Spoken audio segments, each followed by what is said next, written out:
Thank you so much and welcome to all of our participants today.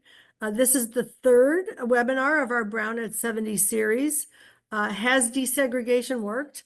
And our next and final webinar in this series will be on March 10th, Black Education and the Pursuit of Democracy. The past webinars are available on our website. They've been recorded with resources, and you can find them there along with the accompanying slides. And I want to acknowledge our hosts and our co-sponsors.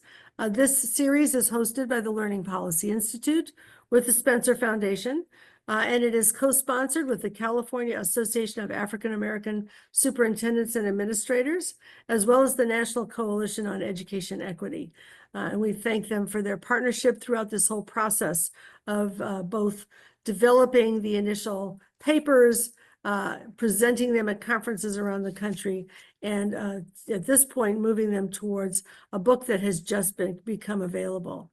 If you want to locate any of the resources that we post during the webinar, you'll find them by clicking resources in the button on the toolbar at the bottom of the screen, and you can see all of them collected there, and there will be quite a large number of resources available. And you can scan the QR code if you want to find this book, Equity in Education Since Brown versus Board. And so we have a wonderful, brilliant set of panelists to talk about this issue of has desegregation worked. We're tackling a set of fundamental issues that resulted from the Brown decision to focus on school desegregation as the remedy to the many forms of discrimination and inequality that were visited upon Black people in the United States. Many of you know that the cases leading up to Brown included both school finance cases and desegregation cases because low school funding, sometimes almost no school funding, was accompanied by segregation. And the two were so closely conjoined that it was felt ultimately that to get to equitable resources, one had to go as well through the door of desegregation. And that then has led us on an enormously complicated journey, both in the implementation of desegregation and its effects. And we're going to explore those in this webinar with this brilliant set of panelists who will lead off each of them with 5 minutes of framing comments, and then we will have a conversation amongst them. And if I could get this panelist slide up, I will I will introduce the panelists as they are coming online. First, we'll have Ari Amerikaner, who is the co-founder and the executive director of a new organization called Brown's Promise, which is seeking contemporary legal strategies to combat segregation and inequality. She was previously vice president for policy, research, and practice at EdTrust, and she's worked in both state and federal government in numerous roles. She co-authored with Rucker Johnson the paper published in our initial series, Reclaiming the Promise of Brown, the Integration of Desegregation and School Funding Reform. So Ari, please help us understand, has desegregation worked? Thank you so much for having me, Linda. It is always just an honor to get to even do anything on the same screen as you. So thank you so much for all of your leadership and work. I think I'm going the right direction. Okay, I'm going to say yes, it worked. And also, no, it didn't work. And I want to just spend 5 minutes setting us up for what I know is a very nuanced and important conversation today. I think, as you started to say a moment ago, at the heart of Brown was always a promise of equal, well-funded, well-resourced schools with equal opportunity for all children in America. And I think it is safe to say that the early desegregation efforts that followed were, frankly, far from perfect. Black educators lost jobs, many students of color faced hostile learning environments, and too often schools were integrated in name only. Obviously, the future of this work has to look different than its past, but I think it is really important that we answer this question and that we answer it honestly. School integration in the wake of Brown produced huge, life-changing, positive results for a large number of Black and Latino students in particular, not to mention white students. let me see. Here are just a few of the statistics that I think make this point. They come from the incredible work of Professor Rucker Johnson at the University of California, Berkeley, with whom I was so lucky to co-author the report that Linda just mentioned, published in this series and then in this book. One of Professor Johnson's findings is that 12 years of court-ordered desegregation created 30-point increases in graduation rates for Black students, 30% increases in adult wages, 20% decrease in the likelihood of incarceration, and 20-point decreases in poverty rates. But another thing that is really important that we say here is that these results came from access to resources. I hope it doesn't need to be said, but in case it does, these results did not come from sitting next to white kids. They came from access to resources that came with school integration. And he makes this point empirically by showing that the results don't show up in the places that did school integration, but without creating the same access to funding, to school funding for Black students. It really is about integration as a means to access resources. It's not just Black students that benefit from court-ordered integration. A paper that came out more recently by Professors Francisca Antman and Kalina Cortez used methods similar to Professor Johnson's to show that Hispanic students, particularly Mexican-American students in California, saw very similar kinds of outcomes after the Mendez decision in California that ended de jure segregation for Mexican-American students in California. They found that Mexican-American students completed nearly a full year more of schooling and saw a 19% increase in the likelihood of graduation. So I think it's clear that court-ordered integration, desegregation shows very positive outcomes for students. I should note here that it is also, I don't have a slide on the benefits for white students, but there's also clearly a benefit for white students, both in the forms research has shown that you see far better critical thinking skills, far better problem solving skills when white students, like all students, go to integrated diverse public schools. And perhaps especially important in today's climate, white students who go to integrated public schools grow up into being white adults who have lower levels of bias, lower levels of prejudice, and are more supportive of progressive policies that advocate for equity and justice in our country. Feels incredibly important to me right now. Okay, so it worked, but it also didn't work because it didn't stick. So we saw massive decreases in the levels of segregation right after the years following Brown, and now we are as segregated as we were in the 1970s and going in the wrong direction. That's a pretty huge and devastating problem, I think, for those of us who care about public schools going forward. And so I want to talk about what we can do. Frankly, the progress that we saw was often driven by federal intervention, federal courts, federal policymakers having a sort of equity-minded approach to education. They were driving forward progress. And then the federal government turned away and, frankly, in some cases became quite hostile to the work. And today, states are the key to progress. And that's actually good because there's so much that states can do. I'm gonna, in the interest of time, not go through all of the things that states can do, but I just want to introduce a sort of concept about a way to think about it. We can talk more about it in the discussion. I like to think of the levers that states can pull to advance integrated, well-resourced schools as a garden. So just like in public education, in gardening, we have limited resources and we have to make strategic decisions about how we allocate our time and our resources. So we have to figure out where we put our water. That's like school funding. We have to figure out where we plant, where we draw our garden beds. That's like the district lines. And where they are drawn matters tremendously. 60% of school segregation today comes between district lines, not within them. In gardening, we have to think about the mixture of seeds within the garden bed. That's within district school integration and within district resource allocation and budgeting. Are we aligning the resources that we give to individual schools with the level of need of the students in those schools? And then, of course, the most important piece is the actual student experience, the sun, right? The center of everything.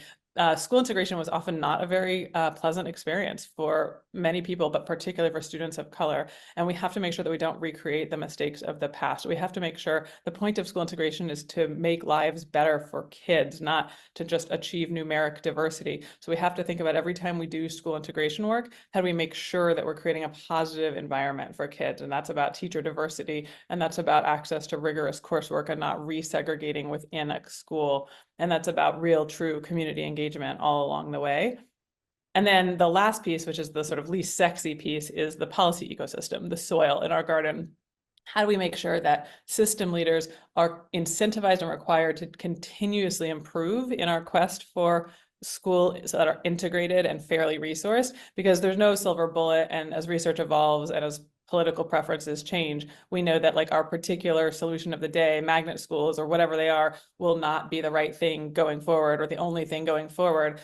But we have to incentivize forward progress, and that is about collecting and publishing the right kind of data and thinking more strategically about what we mean by school accountability. And I'm particularly interested in talking about district accountability systems, because district system leaders have a lot of the levers in their power to do this kind of work. There's a ton of examples in our policy agenda, and you can get more of the detail of places that are actually doing this kind of work if you check out the QR code or the links in the chat. But in the interest of time, I'm gonna stop and turn it back over to Linda and our other panelists. Thank you so much, Ari. Whoa. Okay, we're live. Thank you so much. And I want to go to the next slide and show something interesting about your presentation. So this is one of your slides about where desegregation fell and where desegregation allowed segregation to fall to. In 1988, we had the lowest levels of segregation in schools. And then it began to climb again. If you go to the next slide, this shows one that I used in the first of these webinars about what was going on policy-wise. In that same year, 1988, you can see that the achievement gap between Black and white students in reading was the smallest that it had ever been, and that it has ever been since. And that was a result of all the policies of the 60s and 70s around desegregation, the war on poverty, the investments in educational equity. All of those were eliminated by the Reagan administration during the 1980s. And then segregation grew again, as did the achievement gap, which is now 35 years later, 30% larger than it was. So just to see that turning point, that inflection point, is, I think, really powerful and allows us to ask the question, what was going on? You mentioned some of the ways in which the federal government actually began to not only pull away from, but work against desegregation. And from that point, I want to move to our next speaker, Professor Gary Orfield, who has been looking at this question for a very long time about the trends and the reasons for resegregation. Gary is the Distinguished Research Professor of Education Law, Political Science, and Urban Planning at UCLA. He is also co-director of the Civil Rights Project. He was also co-founder and director of the Harvard Civil Rights Project. He has served as an expert witness or a special master in more than 36 civil rights cases on school desegregation, on housing discrimination, and many other issues. And he and his collaborators have organized amicus briefs to the Supreme Court on major decisions in the last 2 decades. In this series that we published, Gary authored The Dream of Integration and the Politics of Resegregation, and that is also a chapter in the book. Gary, please explain this to us.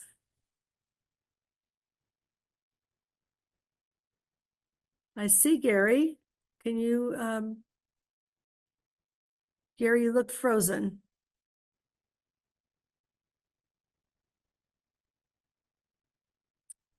I'm thinking that we may have a technical problem bringing Gary in. And so I'm going to move to Dr. Adam Clark, who's our next speaker. And then hopefully our team can get Gary back online so that we can hear his thoughts in just a few minutes. Dr. Adam Clark is going to explain part of what Ari talked about earlier too, the role of district leaders which can be such a powerful lever for productive experiences for all students and in particular for Black students. Dr. Clark is the superintendent of the Mount Diablo Unified School District here in California. He is the president of the California Association of African American Superintendents and Administrators. He is the leader of a district that is almost perfectly reflective of the demographics of the state of California. So in that sense, it is very well integrated. He is widely recognized as a dynamic leader with a focus on equity and preparing all students for college and for careers. He has played nearly every role in a district, from elementary teacher to principal and superintendent and everything in between. And he knows this terrain wonderfully well. And I want to turn the mic over to Dr. Clark to help us understand the opportunities and challenges that you see in the work that you're doing today. Great, and thank you so much just for this opportunity to be able to share experiences and really talk about this critical topic. So, as you stated, Superintendent of Mount Diablo Unified School District, located in the San Francisco Bay Area, we cover 7 different cities that are all extremely unique in themselves. We have very highly cities with very high wealth and cities that are under-resourced, all in one district, and we have 55 schools and 29,000 students. So it is a integrated district. However, as we reflect on the promise of Brown, absolutely some positives that came from that is that regardless of a student's racial identity or religious, whatever religious following they're a part of, they can attend any one of our schools. And so African American students can attend schools that fit within their own boundaries, but we also have abilities for students to transfer between schools. So where years ago with segregation, there was not an opportunity for students of color to attend certain schools, and so that is something that I think has benefited our students, that there are no limitations to the programs that they have access to, or the schools that they have access to. However, with that said, unfortunately, we still have extremely segregated schools within our district, and I know that does reflect the state. In previous work, I've worked in districts that have very high percentages of students of color, and students that have very low percentages of students of color, and unfortunately, the patterns remain where African American student achievement levels, they may raise depending on the school that they're attending. However, the discrepancies are still there, right? So if you're in a lower socioeconomic school or district, then everyone's score historically or typically, or oftentimes are a bit lower. And then when you are in schools that are heavily resourced and coming from very wealthy areas, those scores tend to be higher. But the gaps remain the same in English language arts and mathematics. And so those are some of the things that that face us. So as we sort of peel back this onion and look at what some of those causes are, historically, and our district is no different. In our schools where where there's higher levels of poverty, teacher experience, that's where the majority of our newer teachers go. Um, the turnover in administration in those schools is much higher than it is in in some of our more wealthier schools. With our collective bargaining agreement, it allows teachers to be able to transfer where there's openings, and so we find that more teachers are transferring to the schools that that have more resources. And it's frustrating as a district leader to know the research, to know right from wrong, but then right before your eyes to just still seeing it happen. And even when you put things in place to really work to address those discrepancies, the system is so powerful that we find ourselves in those similar situations. And so one thing is that we do have educators who do come out of programs and do want to go and work in under-resourced schools and are committed to that work, and they do a fine and amazing job, and we do have resources to provide them, whether it's resources in technology or resources in different trainings that we can apply. Sometimes just the challenges of being in an under-resourced community or under-resourced school just becomes overwhelming. And so we end up losing those teachers. It could be from, turnover in leadership and poor management at the principal level and things of that nature. And so those are things that we continually work on. Discipline policies and special education referrals. We check all the boxes in that areas where, African American boys are referred to special education at much higher rates than their counterparts. Suspension levels are at a higher rate for African American boys, and we're actually seeing a disturbing trend where African American girls are actually leading some of those high suspension rates. And so as we look at segregation or integration, yes, we are very excited that all of our students have the opportunities to attend whatever school or be involved in whatever programs that they desire. But unfortunately, the data that was shared earlier that shows that widening achievement gap still remains prevalent in our schools here in Mount Diablo and throughout the state of California. So those are just a couple of insights that I have as being a true practitioner in this, as you shared, being doing everything from teacher to vice principal to principals at all three levels. I've really had just a bird's eye view and firsthand experience of these things that take place, and I'll look to dive more into those as we continue on with this talk. So thank you. Thank you so much. And, those issues that you identified are among the many that Dr. Maisha Wynn has taken up. And so we're going to move to her. And when Dr. Orfield gets back online, we'll move back to him. But we're delighted that Dr. Maisha Wynn, who is now professor at Stanford University, she is the Excellence in Learning professor. I love that title. She's also the faculty director of the Equity and Learning Initiative of the Stanford Accelerator for Learning.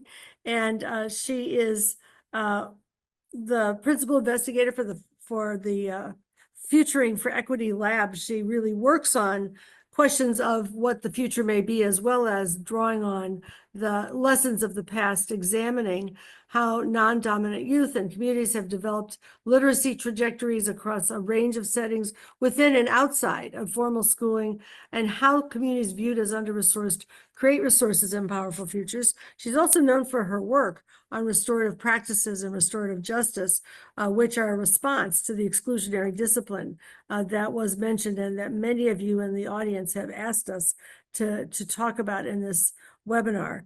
Dr. Wynn is also president-elect of the American Educational Research Association and just about to start her term. Maisha, please take the mic. Thank you so much, Linda. And I want to thank my fellow panelists. I'm writing notes myself. All of you are so incredible. Really appreciate being a part of this series.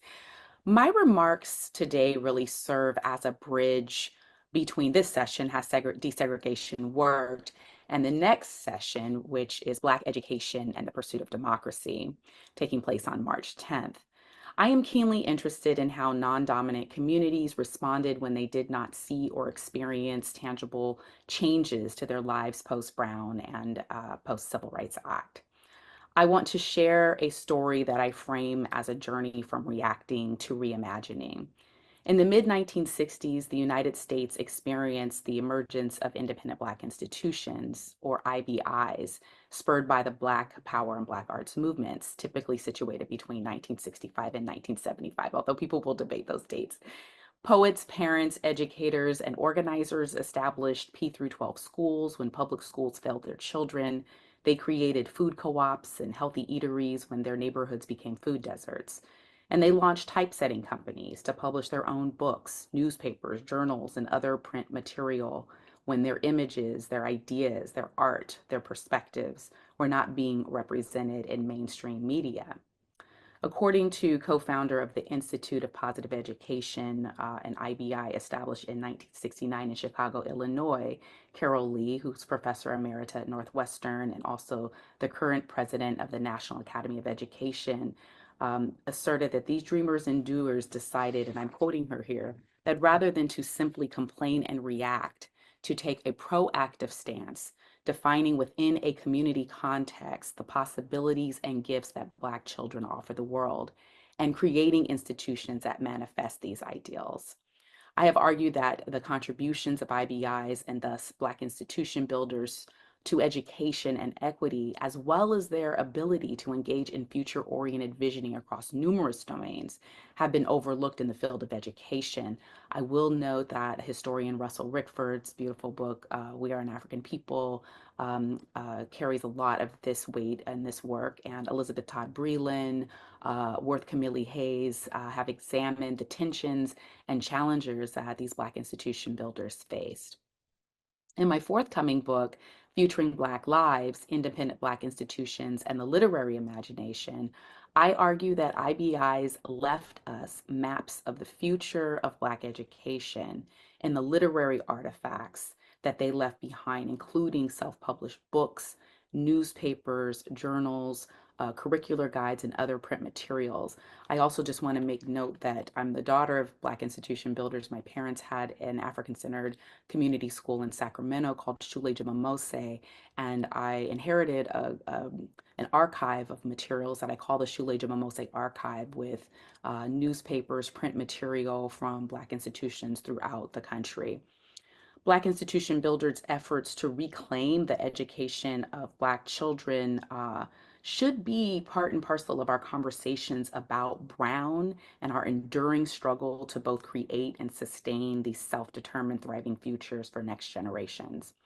And while my work in Featuring Black Lives primarily focuses on the work coming out of Chicago, I think it's really important to note that just like my parents had this school in Sacramento, IBIs were sprouting up throughout the country. There was the Hidiana Work Study Center in New Orleans, Louisiana. There was the African Free School in Newark, New Jersey, the Uhuru Sasa Shule, which was part of the East Organization in Brooklyn, New York, and the Nairobi Day Schools and the Nairobi College in East Palo Alto, and so many more. I found myself revisiting these histories during the global pandemic, when stories of Black families creating their own parent pods and homeschooling configurations, not because they feared COVID-19, rather they were concerned with the racial harm in the wake of the murder of George Floyd. Parents and guardians were also more privy to and witnessing some of the ways in which their children were being mistreated through quote unquote Zoom school, and how there were new ways of punishing by either relegating kids into a breakout room alone, so finding some sort of way to continue to punish even in the midst of these tensions that the pandemic brought. And as I examine these signals of change, and signals of change have been defined as early indicators of emerging trends that suggest a potential shift in the future, I began to think about the role of historical signals. And I believe that historical signals can inform innovation solutions to our most pressing problems in education. And I think innovation is frequently situated as entirely new concepts, ideas, or inventions, but historical signals can conceptually reposition innovation as having historical roots and foundations. IBIs, I think, offer a map of the future of Black education. And I would say that even if many of these close, which is really great seeing some of those data trends, a lot of these schools closed in the 80s when families didn't think they had a need, communities didn't think they had a need for these schools. And what's really interesting in my time interviewing Black institution builders, they talk a lot about how people came back to them in the 90s, the late 90s, like, wait, actually, we really do need those schools. When are you going to reopen these schools? And they've left a record and a template of how to provide consequential learning for Black children. Thank you so much. I'm looking forward to interacting with your questions.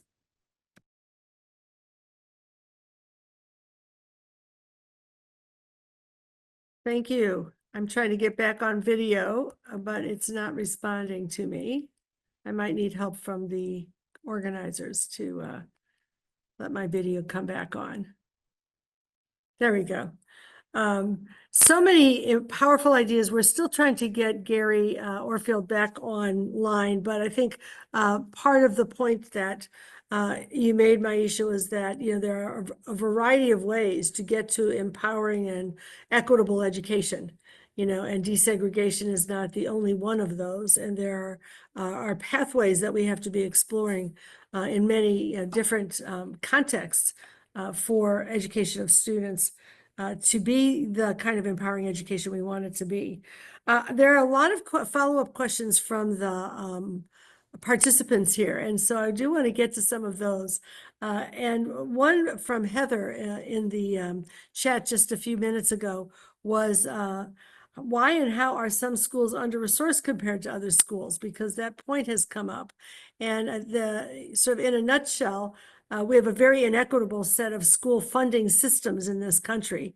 Although some states like California have been transforming their funding systems to some extent. But I want to throw that one to Ari to start with, and then others can chime in about how it comes to be that we have such inequalities in schools, even, this many years after Brown. Ari? Well, how long do we have? I mean, Minutes. there are so many reasons that schools are unfairly funded, and I don't know if the question was framed as almost a rhetorical one, in the sense that I think the short and long answer is political will. Like, we absolutely don't have to fund our schools like this, and yet we continue to choose to fund our schools like this and to resource our schools like this. And that is, I think, the real answer. But and I would say that's why we founded Brown's Promise, is because I was working on school funding issues for 15 years and felt like I finally realized, had this aha moment that I was banging my head against the wall, because I was taking for granted the system, the district lines and the school district lines and policies that created schools and districts with high concentrations of poverty over here, or like very racially isolated schools over here, and then that facilitates the underfunding of those schools. So integration and school funding are just like so deeply connected. So I would say that one of the reasons that our schools are deeply unfairly funded is because they continue to be so segregated, and that creates the political will problem in America. But quickly, I think the technical answer is, like, they are underfunded because they're unfairly funded, both because states contribute differently to schools. So like only 10% of our money for schools comes from the federal government. That tends to be more fair, if not perfectly fair, in terms of how it's distributed according to student need.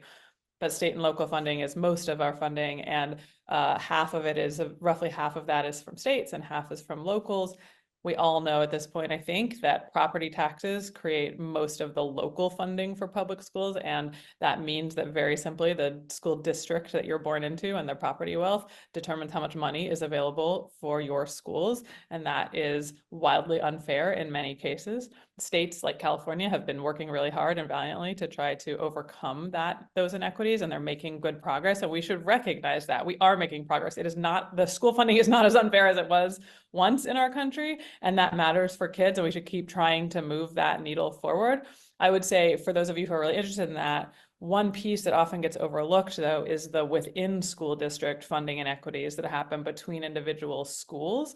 And that's a lot about and probably our superintendent on the panel could speak more to this, but that is a lot about how budgets are made, and they often are about allocating a single principal and a certain number of teachers per student and a certain number of assistant principals per student to every single school without considering how much money they are paid or how much, and that means that the more experienced teachers often choose to go work in the lower need schools. You end up spending a lot more dollars per kid sometimes in the less needy schools, and that's actually backwards, obviously, for how we would want to see funding allocated. So the inequities come at every level. They do.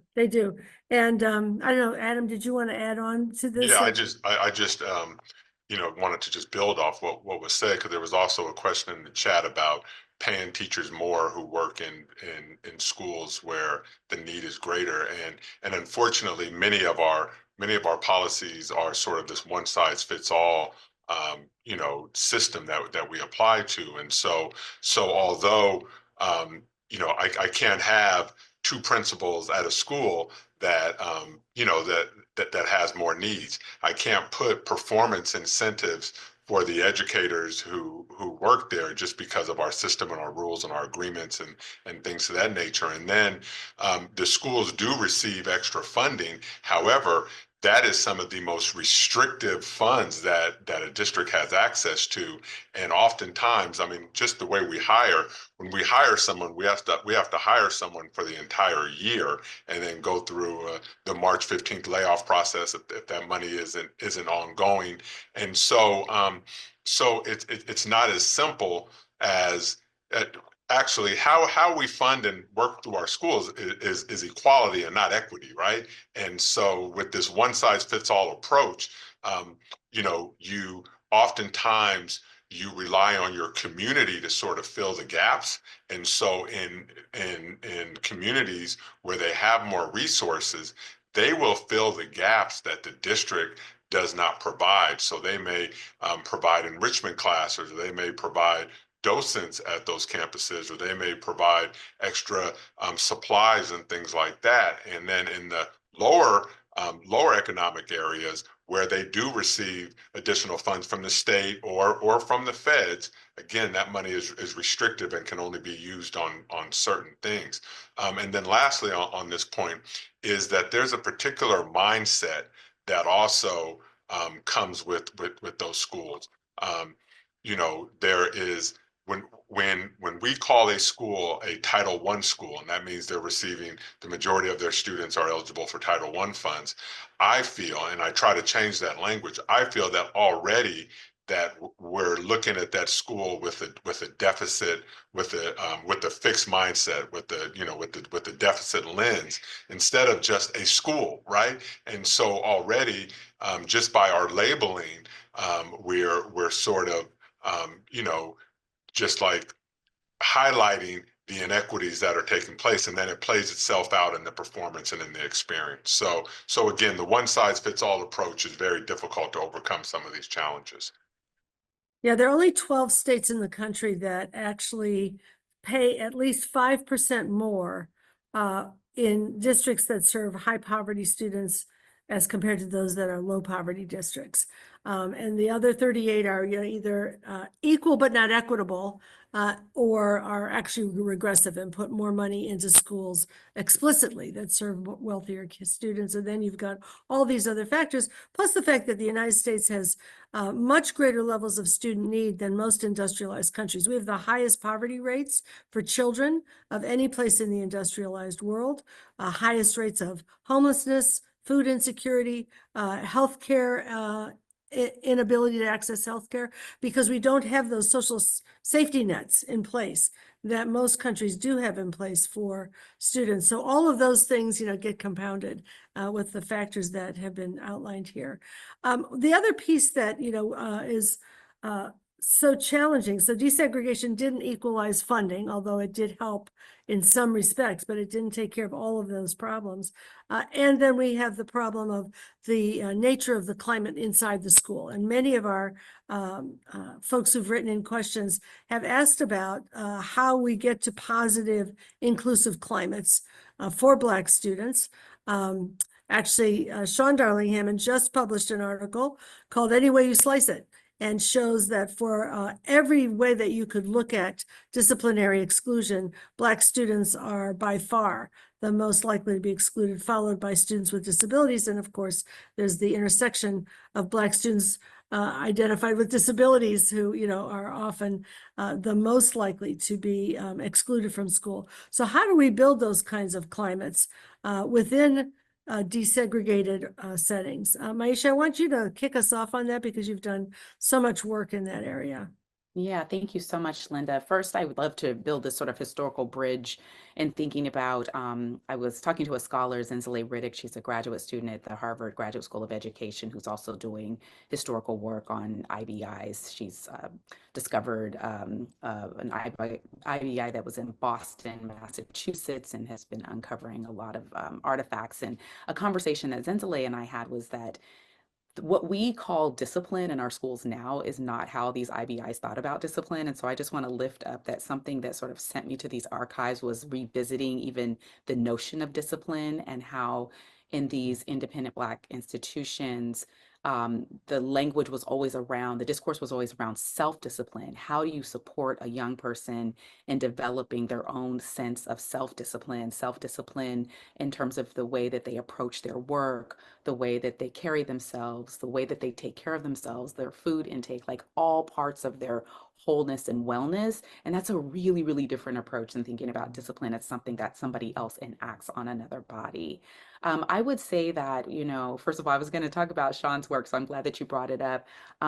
There was a piece that Jason Okonofu and Jennifer Eberhardt did on two strikes, where they did a study of educators and they sort of gave them these scenarios whereby students were maybe engaged in behavior that was, maybe a little annoying. And teachers were willing to say the first time, regardless of whether kids were Black or white, they would say things like, okay, that's fine. It's just something that a kid does. But if a Black student did it a second time, then it was viewed as a bigger problem. We have a problem on our hands, as opposed to if a white child did the same activity or engaged in the same behavioral practice, then it was not so much of a problem. And so I have argued throughout my work around restorative and transformative justice in education that we have to work on mindsets. The mindset work has to come before the practice work. And I think a couple of things happened when restorative justice was implemented into the education system. One, we didn't necessarily pay fidelity to the theory and the practice. I think also the kinds of questions that restorative justice asks, which are, who's been harmed, what are their needs, and who's responsible to meet those needs. It's really hard to sort of discern who's been harmed in the school context, right? Because maybe people who are perceived as the harmers have also experienced harm. Educators who may be considered the harmers have maybe experienced harm from leadership or from the district, or there's so many ways to think about the notion of harm. But this mindset work, I think, is something that's so critically important. And I think a lot about stances that educators and parents and the school community have to take. I've talked about these stances as the 5PS, history matters, race matters, justice matters, language matters, and futures matter. And I've been really thinking a lot about the relationship between histories and futures. I think it's really interesting because California had this big study that was led by Don Fang. Soto Vigil Kuhn was the lead PI. There is I can certainly put in a chat, a wonderful report called Beyond Suspensions, and it looks at restorative justice work throughout the state of California. But this research team went and observed and spoke to students, staff, parents, teachers, school leaders at schools throughout our state. And people unanimously sort of agreed that zero tolerance does not work. Like people did not think zero tolerance was a good idea. But also people were not sort of willing to just put a restorative justice practice in place without some sort of safety net of the exclusionary practices. So in most schools, you had the restorative justice work living side by side with some of our more traditional ways of thinking about punishment. And so if you're paying fidelity to what restorative justice is, you would have that as the answer, period. You would not have the option of the more punitive ways of being in relationship with students. And I think that's it's a hard thing. It's a hard thing to ask schools to do. And I think that's why you don't see it, because people say, well, what about when this thing happens? And what about when that thing happens? And then also, I think, and I've looked at some of the comments in the chat, people will just find ways to punish. So if in the Zoom school, it was the breakout room, sending somebody there by themselves. In schools and in districts where district leaders said, okay, we need to reduce these numbers, it became, okay, now we have these detention rooms and they're in the school, but they're serving the same purpose. So I think that it's really important to sort of step back and think about how we do this mindset work. Then I would like to say one more thing. My research team has been thinking a lot about how we think about restorative justice in conversation with our actual disciplines of English, science, math. How do we think about leveraging the materials that we teach, how we teach, and seeing restorative justice as not just a practice or something that we do on Friday at the end of the week, everybody's tired, we may or may not be really paying attention, but how do we integrate the mindset of the work throughout the week in our classrooms? And so I think that that's something that we need to really think about.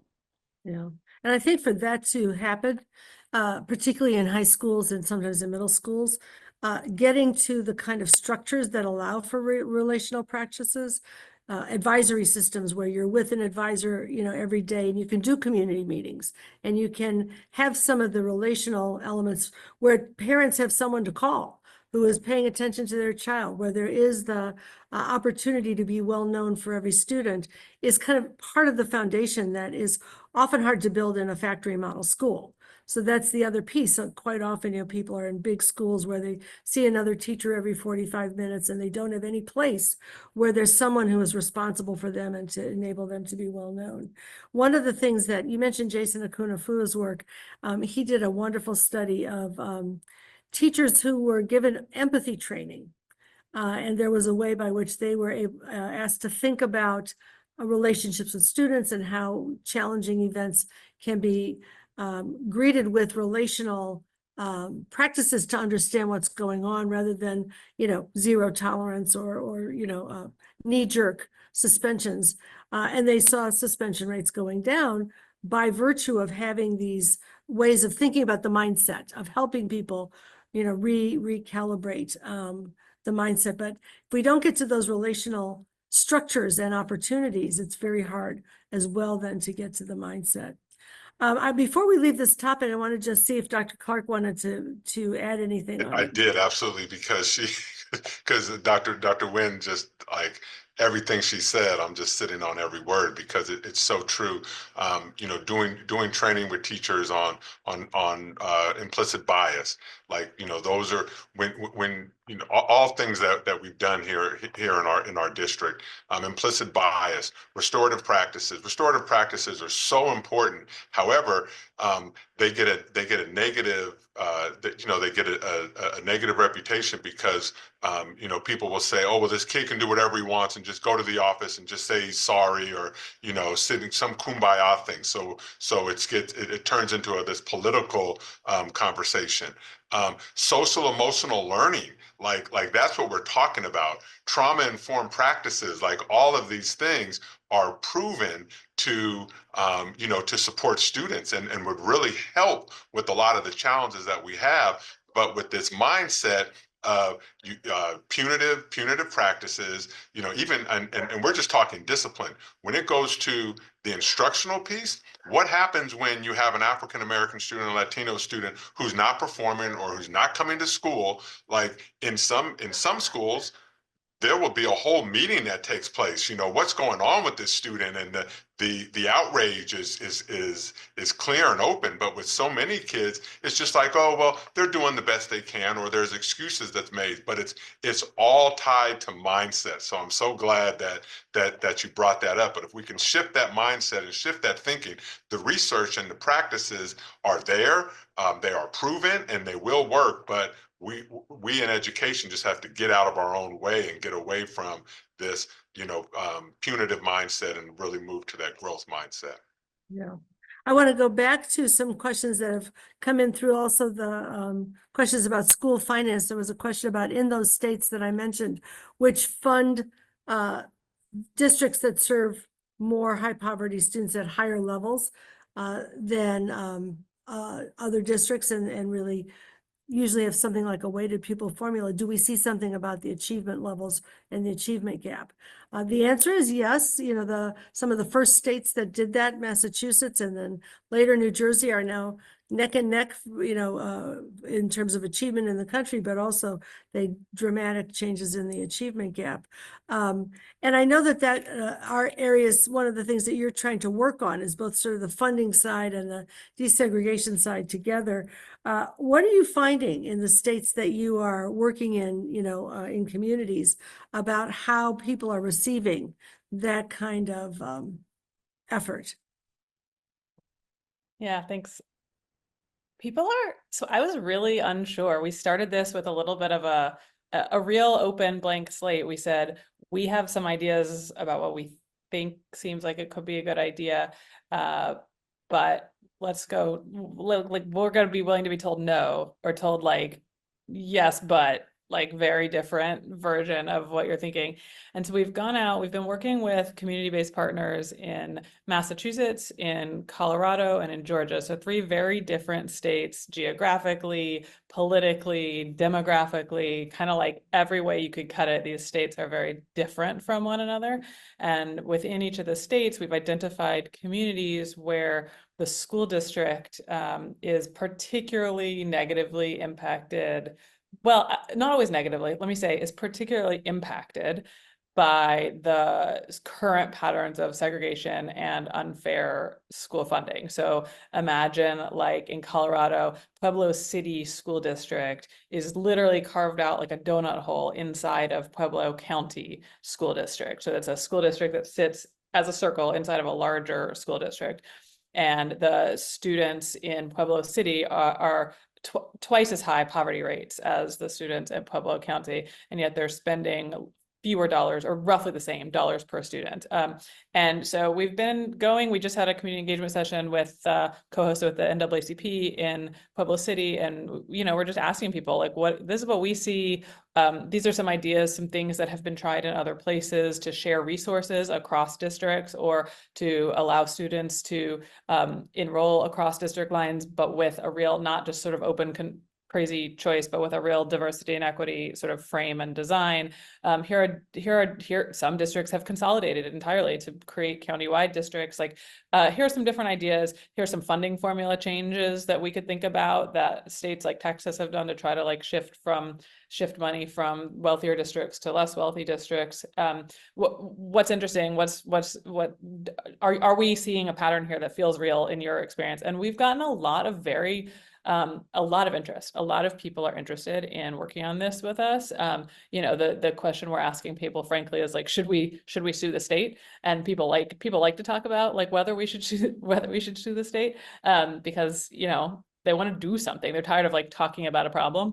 They want to do something about it. And so, you know, in different communities, we're getting really different answers. Some people are like absolutely interested in this, but only to the extent that it relates to sharing funding. Other people, like, I do not want to send my kid to the schools out there, and I don't want them sending their kids to our schools, you know. And then we're getting some people who are like, we should absolutely consolidate these districts. It just does not make sense that they are separate.